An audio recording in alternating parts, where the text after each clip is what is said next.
Bonjour à tous, dans cette vidéo nous allons poser quelques questions à Perrine et Erwan, étudiants de la promotion numéro 16 de The Hacking Project, une formation qui se veut révolutionnaire dans le domaine du code, sans locaux ni professeurs. Allez, à tout de suite. Commençons par les présentations. Quels sont vos parcours respectifs?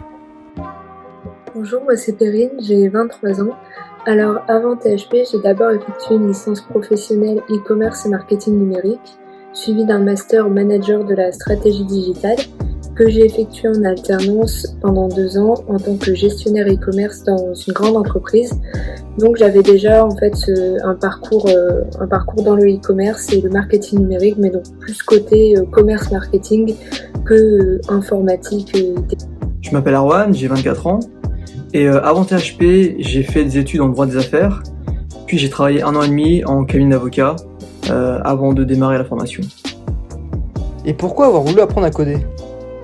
Moi, je voulais vraiment avoir des compétences complémentaires à mon parcours dans le e-commerce. Donc, j'avais déjà ce côté e-commerce, marketing. Là, je voulais avoir le côté vraiment plus technique qui est l'élaboration du site web pour avoir vraiment le processus de A à Z, comprendre comment ça se passe et également pouvoir réaliser des actions par moi-même. En fait, je voulais vraiment être autonome sur ces sujets. Je me suis dit, même si dans mon futur métier, je fais pas forcément de développement, au moins je serai en capacité d'interagir avec les équipes informatiques, de comprendre comment elles font. Voilà, parce que grâce à cette formation, j'aurai des bases solides. Et également pouvoir être autonome pour la réalisation de projets personnels. Voilà, si je dois me créer un site internet pour un projet perso, au moins je peux le faire, je peux me débrouiller toute seule et mettre mes connaissances en application. Alors j'ai souhaité apprendre à coder parce que j'ai toujours trouvé ça très intéressant. À la fac, j'ai pu, avec un pote, coder un petit site étudiant.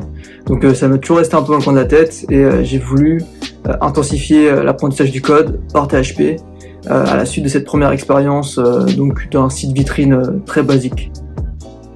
Comment avez-vous connu THP?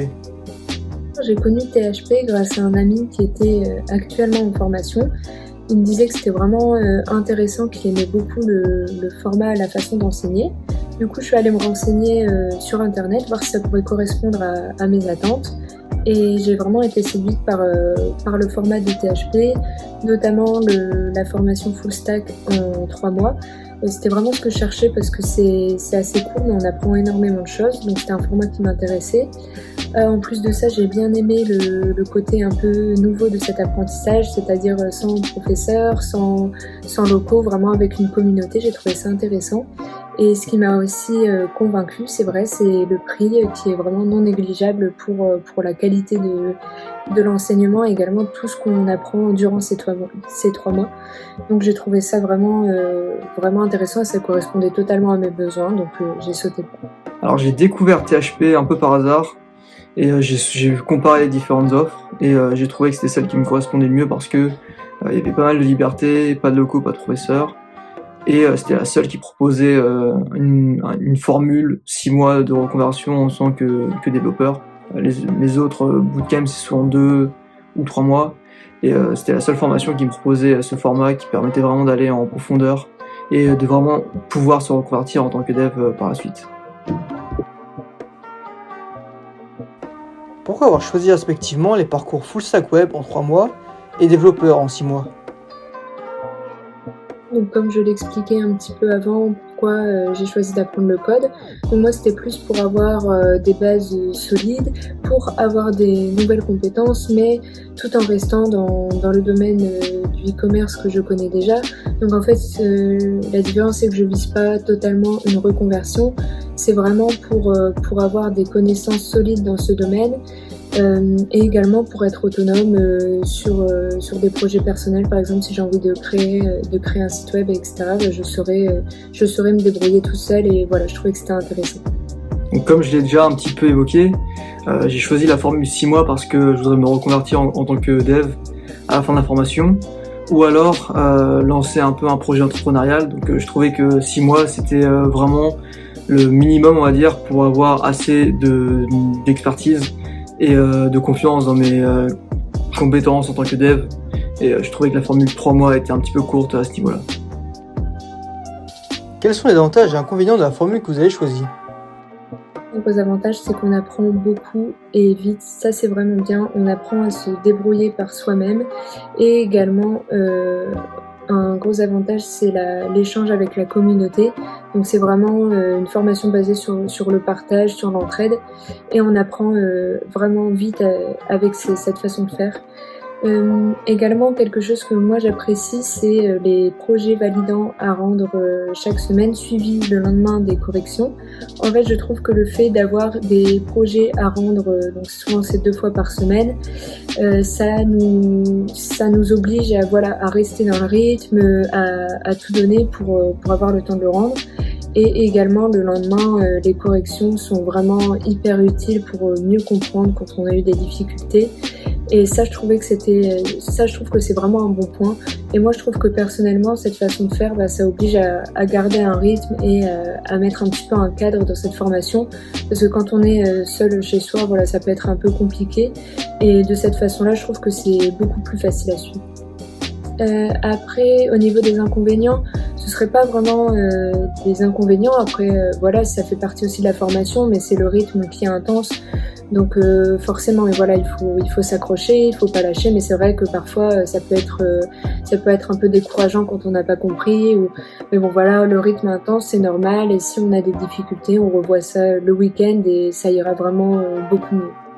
Alors je trouve que l'avantage de la formule 6 mois, c'est qu'on a suffisamment le temps de développer des compétences vraiment solides, tout en étant dans un cadre, donc dans une demi-année, et qui nous permet de nous projeter assez facilement. On n'est pas dans une formation de 3 à 5 ans où là, on pourrait peut-être être découragé par la durée des études si on veut se reformer et qu'on a déjà un petit peu travaillé avant.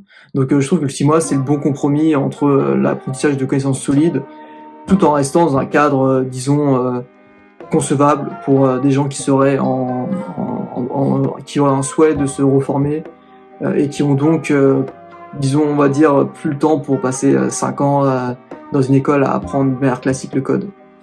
Concernant les inconvénients de la formule 6 mois, c'est vrai qu'elle n'est pas adaptée à tout le monde. Déjà, il faut être disponible à temps plein pendant 6 mois.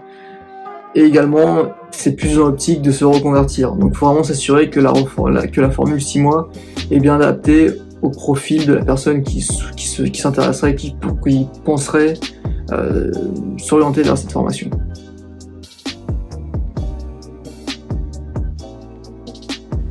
Quels sont vos conseils pour bien réussir la formation ? Alors, comme je l'ai dit précédemment, déjà la formation est vraiment intense, c'est beaucoup de travail, donc il est vraiment important d'être disponible à 100%. Les journées vont être chargées, donc voilà, c'est un moment où c'est que pendant la formation, on va devoir être focus à fond, et donc c'est important de se rendre disponible. Également, ne pas hésiter à demander de l'aide sur la communauté, c'est vrai que c'est fait pour ça. J'avoue que moi au début j'avais un peu de mal parce que je me disais ça se trouve ma question elle est bête, ou je me disais je peux chercher moi-même, sauf qu'après on perd beaucoup de temps, donc ne pas hésiter vraiment à demander de l'aide à la communauté, c'est important.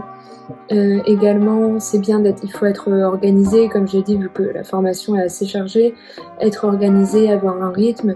Je sais qu'il y a pas mal de ressources sur internet au niveau des façons de travailler, particulièrement appliquées au développement, pour avoir une concentration vraiment maximale.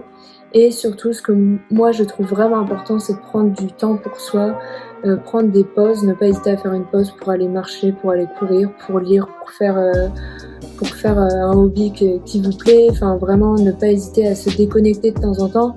Parce que parfois, quand on est sur un projet, parfois on bloque, du coup on se dit vraiment, faut rien lâcher, faut continuer. Ou alors parfois on est sur une bonne lancée, donc voilà, on n'a pas envie de faire de pause, mais les pauses sont vraiment importantes, il faut se déconnecter, prendre même 15 minutes, 30 minutes. Voilà, ça fait vraiment du bien et ça, je trouve que c'est vraiment important pendant la formation. Alors mon conseil pour réussir la formation, j'en aurais deux. C'est tout d'abord travailler en groupe, parce que la formation est longue, que ce soit la formule 3 mois ou 6 mois, c'est assez intense. Donc c'est beaucoup plus motivant de travailler à plusieurs. Et le fait de se faire expliquer et d'expliquer les concepts, ça permet de mieux les mémoriser. Et aussi, il faut s'assurer quand même de laisser aérer le cerveau et parfois, faut pas non plus trop le forcer. Je pense qu'on n'arrive plus à comprendre un concept, qu'il est super tard.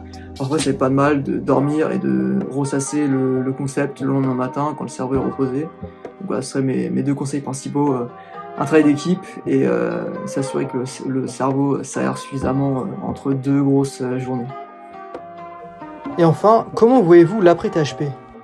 Comment je vois le après THP? Pour l'instant, mon projet professionnel n'est pas encore défini, mais c'est sûr que j'aimerais mettre en application ces nouvelles compétences. Après, ce pourquoi j'ai aussi fait THP, c'est pour être autonome au niveau des projets personnels. Par exemple, je fais de la peinture et du dessin. J'aimerais créer mon propre site internet pour mettre en valeur mes créations et pourquoi pas dans un second temps les vendre. Donc voilà, en fait, pour l'instant, j'ai pas de projet encore vraiment bien défini, mais ce pourquoi j'ai fait THP, c'est vraiment pour être autonome au niveau du code, parce que c'est vraiment quelque chose qui est super utile aujourd'hui, et donc voilà, j'aimerais pouvoir mettre tout ce que j'ai appris en application. Alors après THP, je voudrais me reconvertir en tant que développeur et pourquoi pas me spécialiser dans le domaine des legal tech pour pouvoir allier ma précédente expérience juridique avec ce nouveau socle de compétences en informatique. Et ce sera tout pour cette interview croisée de Perrine et Erwan qui nous a permis d'en savoir un petit peu plus sur The Hacking Project, les spécificités de la formation ainsi que la diversité de parcours possibles. Allez, à la prochaine Moussaillon!